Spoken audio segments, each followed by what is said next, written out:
તરત જ પાછા આવ્યા? શું થોડા જ સમયમાં તમને સિદ્ધિ પ્રાપ્ત થઈ ગઈ કે કાંઈ વિઘ્ન આવ્યું? અને મેં તો સાંભળ્યું છે કે તમારાથી તો ઇન્દ્રદેવ, વરુણદેવ, અન્ય દેવો થડ થડ ધ્રુજે છે. તમે કામ પાર કર્યા વગર પાછા આવો નહીં. લાગે છે કાંઈક અજુગતું બની ગયું લાગે છે. ત્યારે હિરણાકશ્યપ કહે કે હા, હું કામ કર્યા વગર પાછો આવું નહીં, પણ જે જગ્યા ઉપર હું તપ કરવા ગયેલ એ જગ્યા ઉપર એક પોપટ આવી નારાયણ નારાયણ નારાયણ બોલી મારા તપમાં ભંગ કરવા લાગ્યો. કયાધુ આ સાંભળી અને આનંદ થયો. કયાધુ વિચાર કરે કે મારા પતિદેવ કોઈ દિવસ ભગવાનનું નામ લેતા નથી, અને આજે વાતમાં ભગવાનનું નામ લઈ રહ્યા.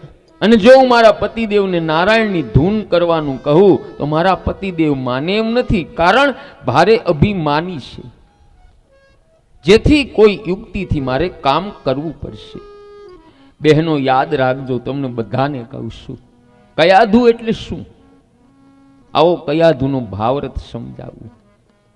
જો પતિ પાપ કરતા હોય ત્યારે કોઈ પણ યુક્તિથી પતિદેવને પાપ કરતા અટકાવે તેને પત્ની કહેવામાં આવે. હવે પતિ નાસ્તિક હોય અને ઈ પતિને ધર્મના માર્ગે અને ભગવાનના માર્ગે વાળે એને ધર્મ પત્ની કહેવામાં આવે.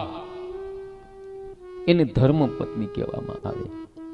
કયાધુ એટલે પતિદેવના કયામાં રે એને કયાધુ કહેવામાં આવે. નહીતર બજારમાં પતિ પત્ની ખરીદી કરવા ગયા, માર્કેટમાં ગયેલા, એટલે પત્નીએ પતિદેવને પૂછ્યું કે આ લસણ સારું છે, લઈ લો.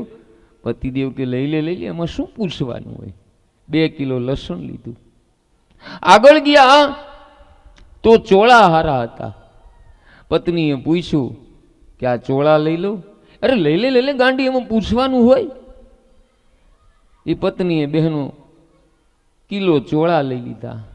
અને આગળ ગયા તો મગફળી શીંગ હતી. એ પત્નીએ પૂછ્યું કે આ શીંગ લઈ લઉં? પતિદેવ કે આ તો તું મને બધું પૂછીને જ કામ કરસ, આટલી બધી તું કયામાં આવી ગઈ? ત્યારે પત્ની કે આ બધું ઘરે જઈને ફોલવાનું તમારે જ છે, બાકી મારે જે લેવાનું હતું ને એ મેં લઈ લીધો. 2500 રૂપિયાનો ડ્રેસ લીધો, મેં કાંઈ પૂછ્યું તમને? આને ધર્મ પત્ની નો કહેવાય, અને કામ પત્ની કહેવાય. પતિદેવના પૈસાને વેડફી નાખે ને એને કામ પત્ની કહેવાય. અને પતિના પગારમાંથી 10,000 પગાર હોય અને એ 10,000 માંથી બહેનો 5,000ની બચત કરે ને એને ધર્મ પત્ની કહેવામાં આવે. અને 10,000 વેડફી નાખે ને એને કામ પત્ની કહેવામાં આવે. માટે બહેનો ભાઈઓ, ધર્મ પત્ની બનો, કામ પત્ની નહીં. મનોરથ પૂરા કરવા માટે પતિને એટલો ત્રાસ ન આપો. કયાધુમાંથી બહેનો ભાઈઓ આ શીખવાનું છે. હવે કયાધુને મનમાં થયું કે તક જોઈ મારા પતિ સાથે એવી યુક્તિથી વાર્તાલાપ કરું કે મારા પતિદેવને વારંવાર અજાણતાપણે પણ નારાયણનું નામ લેવું પડે. ભોજન થયા પછી શયન વખતે કયાધુ પતિના ચરણની સેવા કરે છે. અને સેવા કરતી કરતી પૂછે છે કે સ્વામીનાથ, ભોજન વખતે આપ જે વાત કરતા હતા ત્યારે મારું બરાબર ધ્યાન નહોતું, મેં બરાબર સાંભળ્યું નહોતું. કહો ને વનમાં શું થયું? હિરણાકશ્યપ કહે, હું જે જગ્યા ઉપર તપ કરવા ગયો ત્યાં એક પોપટ આવી નારાયણ નારાયણ નારાયણનો જપ કરવા લાગ્યો. કયાધુ પૂછે કે પોપટ ખરેખર બોલતો હતો? હિરણાકશ્યપ કે હા, નારાયણ નારાયણ નારાયણ. કયાધુ કહે કે પોપટ બોલે એવું મેં ક્યાંય સાંભળ્યું તો નથી, તમે સાચું તો બોલો છો ને? હિરણાકશ્યપ કે હા, પોપટ નારાયણ નારાયણ બોલતો હતો. આ પ્રમાણે વારંવાર નારાયણનું નામ લેવાઈ રહ્યું હતું. તે જ સમયે બહેનો ભાઈઓ કયાધુના ગર્ભમાં ધારણ થયો અને પ્રહલાદજી માતાના ઉદરમાં આવ્યા. આથી હિરણાકશુપ રાક્ષસ હોવા છતાં તેમના ઘરે પ્રહલાદજી મહાન ભગવાનના ભક્ત થયા. અને કયાધુની ગર્ભ અવસ્થા દરમિયાન જ હિરણાકશુપ પાછો તપ કરવા ગયો અને 36,000 વર્ષ સુધી બહેનો ભાઈઓ તપ કરી અંજળનો ત્યાગ કર્યો અને કઠોર તપ કર્યું છે. હવે હિરણાકશુપની તપસ્યા ઉગ્ર બની ગઈ. તેના શરીર ઉપર મોટો રાફડો થયો, છતાંય તપ કરી રહ્યો. તેના તપથી પ્રસન્ન થઈ બ્રહ્મજી ત્યાં આવ્યા અને બ્રહ્મજી રાફડા ઉપર જળ છાંટ્યું એટલે રાફડાનું આવરણ દૂર થયું. એ અગ્નિ કુંડમાંથી જેમ અગ્નિ બહાર આવે તેમ રાફડામાંથી હિરણાકશુપ બહાર આવે છે. અને બ્રહ્મજી પૂછે કે બોલ, તારી શું ઈચ્છા? ત્યારે હિરણાકશુપ કહે કે મને અજર અમર બનાવો. બ્રહ્મજી કહે કે દરેકને મરવું પડે, જેનો જન્મ થયો છે એને મરવું તો પડે, તો બીજું કાંઈક વરદાન માંગ. હિરણાકશુપ કહે તમારે મને વરદાન આપવું હોય તો અજર અમર થવાનું વરદાન આપો, મારે બીજું કાંઈ જોતું નથી. હું દિવસે નો મરું, હું રાત્રે નો મરું, હું અંદર નો મરું, હું બહાર નો મરું, હું શસ્ત્રથી નો મરું, હું અસ્ત્રથી નો મરું, હું પશુથી ન મરું, હું માનવથી ન મરું, એવું વરદાન મને આપો. હું 12 મહિનામાં ક્યારેય ન મરું, એવું વરદાન આપો. કેવો બુદ્ધિશાળી હે બહેનો ભાઈઓ, 12 મહિનામાં ક્યારેય ન મરું એવું વરદાન માંગ્યું. આ હિરણાકશુપની હિસાબે બહેનો ભાઈઓ ભગવાન નારાયણને 13મો મહિનો બનાવવો પડ્યો. એ 13મો મહિનો કયો? પરસોત્તમ માસ. આ હિરણાકશુપને મારવા માટે પરસોત્તમ માસ બનાવવો પડ્યો. હા, એ કથામાં આપણે નથી જવું, આપણે સમયસર વામન નારાયણ ભગવાનનું પ્રાગટ્ય કરવાનું. મેં ટૂંકમાં તમને કીધું કે પરસોત્તમ માસમાં ભગવાને હિરણાકશુપનો નાશ કર્યો છે. હવે બ્રહ્મજી વિચાર કરે કે હિરણાકશુપે તપસ્યા ખૂબ કરી, એને વરદાન આપ્યા વગર છૂટકો નથી. એટલે બ્રહ્મજી વરદાન આપે છે કે જા તથાસ્તુ. બ્રહ્મજી વરદાન આપીને જતા રહ્યા. આથી હિરણાકશુપની તપ શક્તિ ખૂબ વધી ગઈ. દેવોને ઇન્દ્રોને ખૂબ પરાજિત કર્યા છે.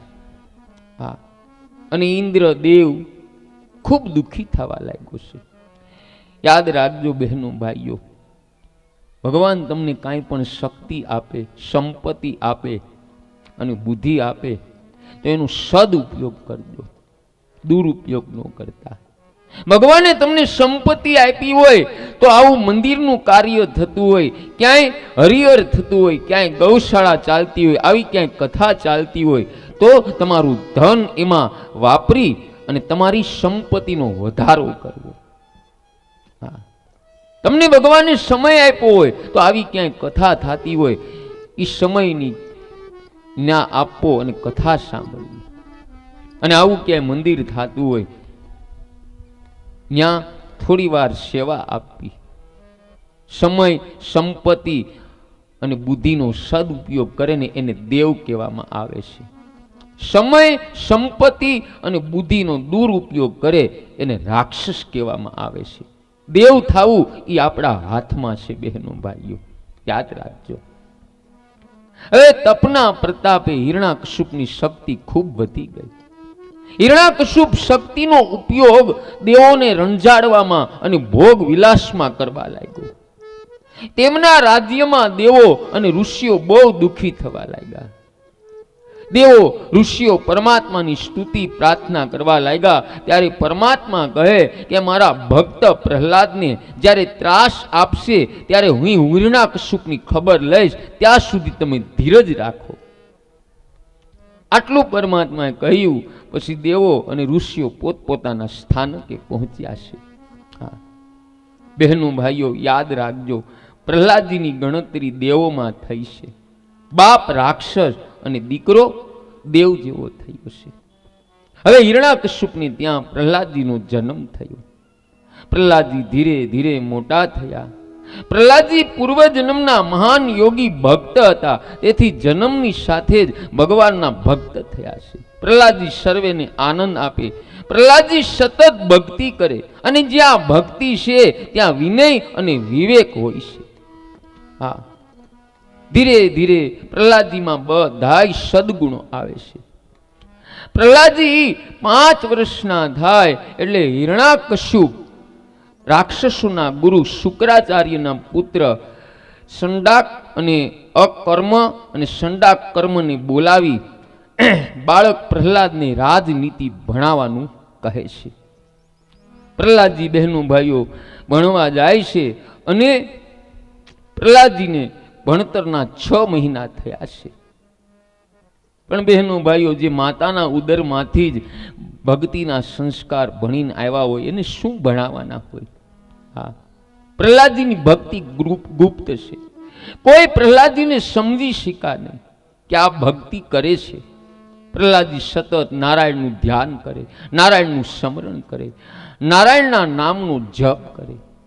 હવે સંડાક કર્મ પ્રહલાદજીને ઘરે લઈને જાય અને ભણાવવા લાગે, રાજનીતિ શિક્ષણ આપે.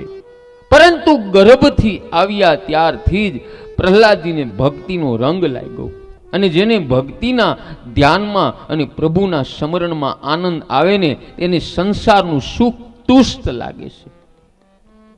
હવે પ્રહલાદજીને ભણવાના 6 મહિના થયા એટલે પ્રહલાદજીને હિરણાકશ્યપના દરબારમાં લાવે છે, અને હિરણાકશ્યપ પૂછે છે કે બતાવ પ્રહલાદ, આજ તારા ભણતરના 6 મહિના થયા છે, તને જે ઉત્તમમાં ઉત્તમ પાઠ ભણાવવામાં આવ્યો હોય એ બતાવ. પ્રહલાદજી વિચાર કરે કે મારા ગુરુએ રાજનીતિ કપટ નીતિ શીખવાડી, અને મારા પિતા તો મને પૂછે છે કે ઉત્તમમાં ઉત્તમ પાઠ બતાવ. એટલે પ્રહલાદજી કહે છે કે પિતાજી, જે પરમાત્માનું વારંવાર નામ સ્મરણ કરે છે એને કોઈ માતાના ઉદરમાં જવું નથી પડતું.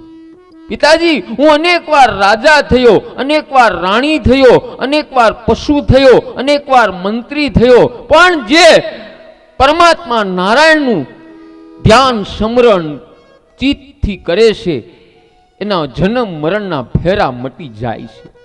અને પ્રહલાદજીને આમ બોલ્યા એટલે હિરણાકશ્યપને ક્રોધ આવ્યો.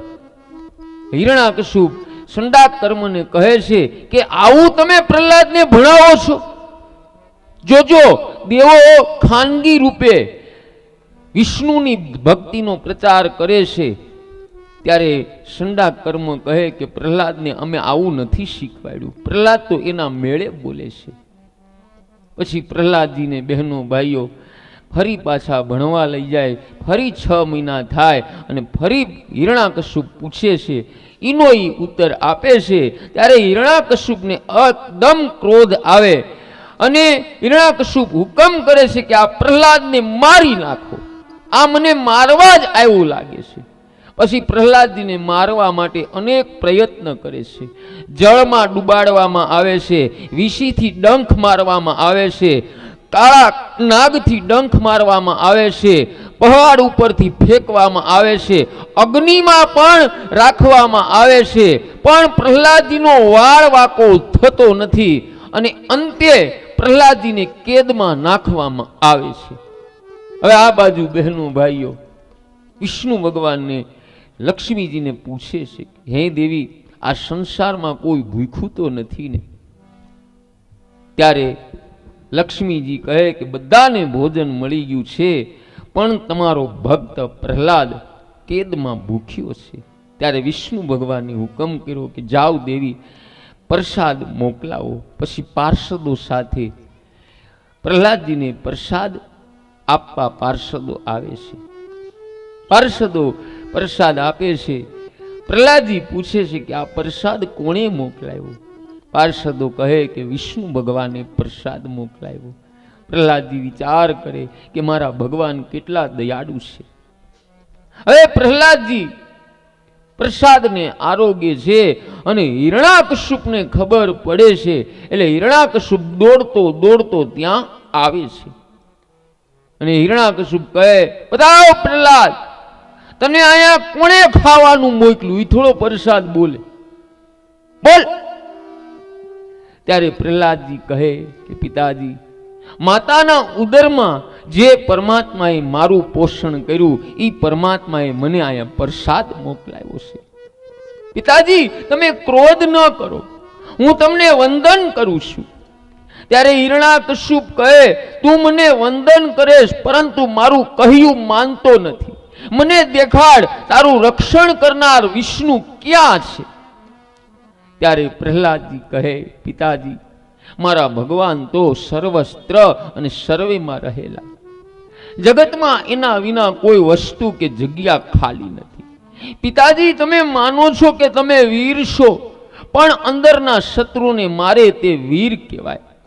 પિતાજી, તમે માનો છો કે તમે જગત જીત્યું, પણ જેણે મન જીત્યું એણે જગત જીત્યું.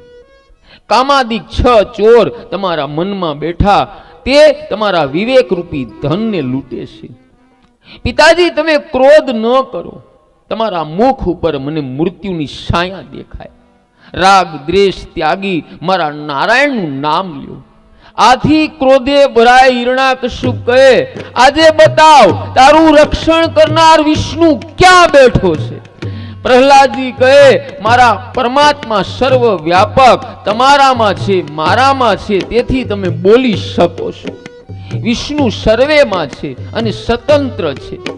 હિરણાકશુપ કહે, જો તારો વિષ્ણુ સર્વસ્ત્ર હોય તો પછી આ સ્તંભમાં છે, બતાવ. પ્રહલાદજી કહે, હા, આ સ્તંભમાં પણ મારા ભગવાન છે, પણ પિતાજી, તમારી આંખમાં કામ, તેથી તમને ભગવાન દેખાતા નથી. હિરણાકશુપ કહે, હું આ સ્તંભને તોડી તારા ભગવાનને મારી નાખી. હિરણાકશુપ તલવાર લેવા જાય, બહેનો ભાઈઓ, પ્રહલાદે કહી તો દીધું કે આ સ્તંભમાં પણ ભગવાન છે.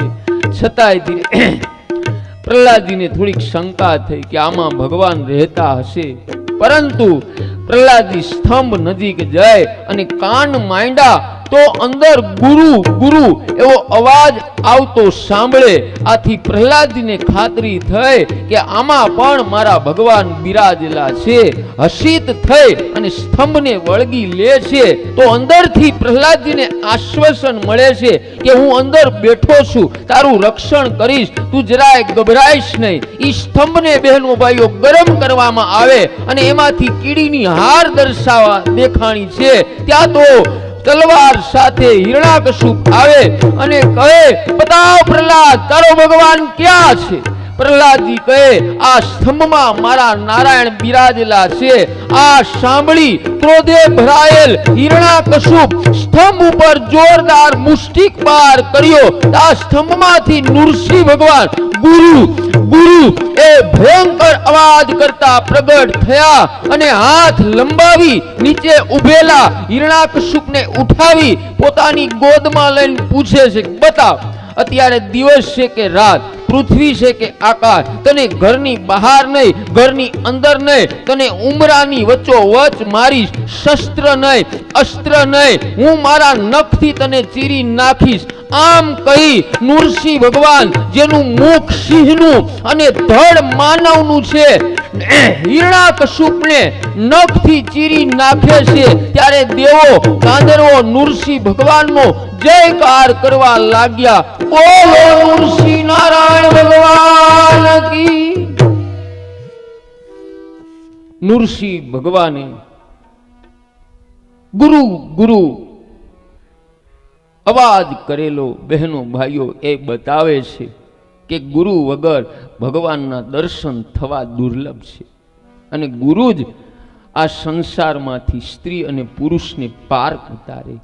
જ્યાં સુધી કોઈ ગુરુની કે કોઈ સંતની તમારી ઉપર કૃપા નથી થતી ત્યાં સુધી બહેનો ભાઈઓ મન શુદ્ધ થવાનું નથી અને ભગવાન મળવાના નથી. યાદ રાખજો, ગુરુ અવશ્ય કરો. ભગવાનનું આવું સ્વરૂપ જોઈ બહેનો ભાઈઓ બધાય દેવો ગભરાણા. બ્રહ્મજી લક્ષ્મીજી પાસે જાય અને બ્રહ્મજી લક્ષ્મીજીને કહે, એ માતાજી, પ્રભુનું આવું સ્વરૂપ ઉગ્ર ક્યારેય જોયું નથી. આપ પધારો અને આપને જોઈ પ્રભુ શાંત થાય. લક્ષ્મીજીને એમ કે મને જોઈ ભગવાન શાંત થશે. લક્ષ્મીજી આવ્યા, પણ ભગવાનનો ઉગ્ર સ્વભાવ વધારે થયો, જાણે લક્ષ્મીજીને ઓળખતા જ ન હોય.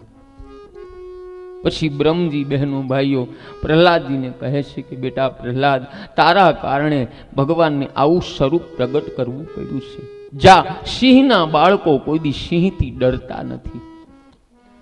પછી પ્રહલાદજી બહેનો ભાઈઓ નૃસિંહ ભગવાન પાસે ગયા અને સ્તુતિ પ્રાર્થના કરે છે. જેમ ગાય માં એના વાછડાને ચાટવા લાગે એમ પ્રહલાદજીને ભગવાન નૃસિંહ ચાટવા લાગે. જેમ જેમ ચાટે તેમ તેમ ભગવાનનો ક્રોધ શાંત થયો છે. અને પછી પ્રહલાદજી પ્રાર્થના કરે છે કે પ્રભુ, આપનું આ ઉગ્ર સ્વરૂપ જોઈ બધાય દેવો રાક્ષસો ગભરાણા છે, પણ મને ડર નથી, હું નિર્ભય છું. પછી પ્રહલાદજીને ભગવાન નૃસિંહ કહે છે કે હે પ્રહલાદ, તારે ઘણું સહન કરવું પડ્યું છે. પ્રહલાદ, મારે અહીંયા આવતા મોડું થયું છે, મને માફ કરજે. ભગવાન આવી માફી માગે છે ભક્ત પ્રહલાદ પાસે. પ્રહલાદજીની ભક્તિ બહેનો ભાઈઓ કેવી હશે કે ભગવાનને કેવું પડ્યું કે મારે અહીંયા આવતા વિલંબ થયો છે. હા, આપણે લગ્ન પ્રસંગમાં હગાવાલા મોડા આવ્યા હોય ને ત્યારે ઘરધણી એમ નથી કહેતા કે તમે બહુ મોડા આવ્યા. હા, લાગણી વહી ગઈ છે બહેનો ભાઈઓ. અત્યારે સંબંધોમાંથી પૈસો આવી ગયો ને લાગણી ઓછી થઈ ગઈ છે. પછી નૃસિંહ ભગવાન પ્રહલાદને કહે કે પ્રહલાદ, તું ગભરાઈશ નહીં, તારા પિતાનો ઉદ્ધાર થયો છે. મેં અનેક અસુરો રાક્ષસોને માર્યા છે, પણ કોઈ અસુરને મેં મારી ગોદમાં લઈ મારેલ નથી. તારા પિતાને મેં ગોદમાં લઈ અને એનો નાશ કર્યો છે. હા, પ્રહલાદજી કહે કે મારા પિતાનો તો ઉદ્ધાર થયો.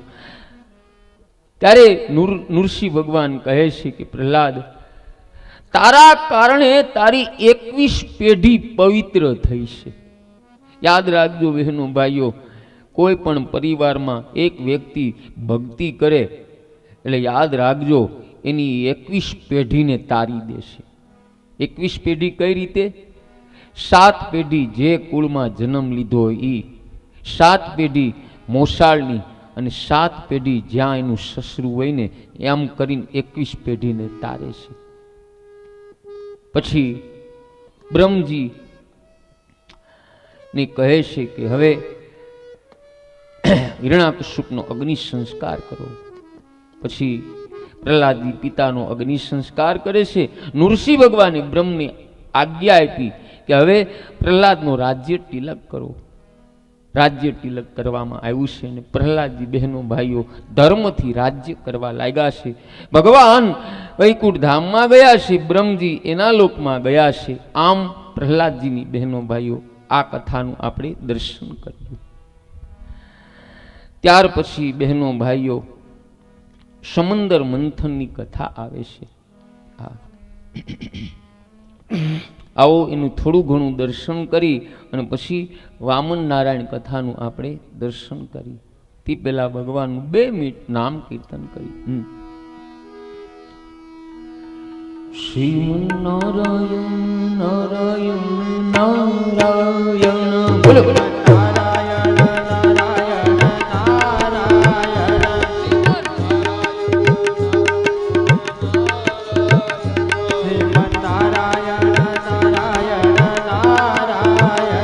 ભજમન નારાયણ નારાયણ નારાયણ,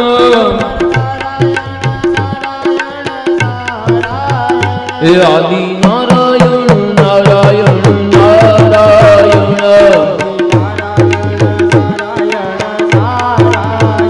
હરિ ઓમ નારાયણ નારાયણ નારાયણ,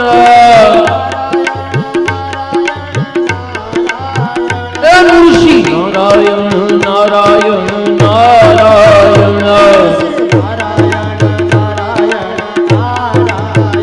નૃસિંહ નારાયણ નારાયણ.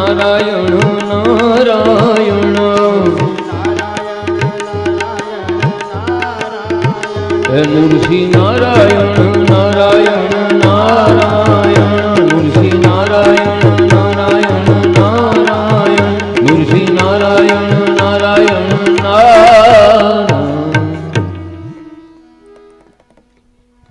કોઈનું શરબત બરબત આવ્યું તો પાઈ દો, 5 મિનિટનો હજી વિરામ દઈ દો, પછી વચ્ચેનો હેરાન કરતા છે ને કઈ.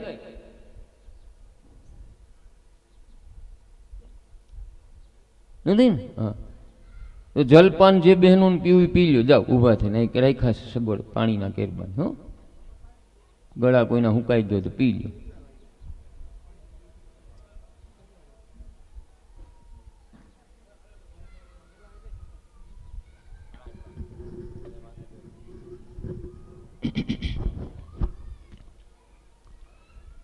બોલો હનુમાનજી મહારાજ કી. હવે કુર્મુ નારાયણની કથાનું દર્શન.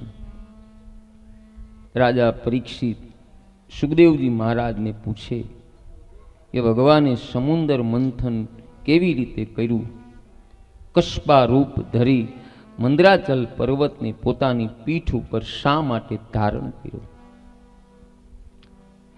દેવતાઓને અમૃત કેવી રીતે પીવરાયું, આ સમુદ્ર મંથનની કથા કૃપા કરીને મને વિસ્તારપૂર્વક સંભળાવો.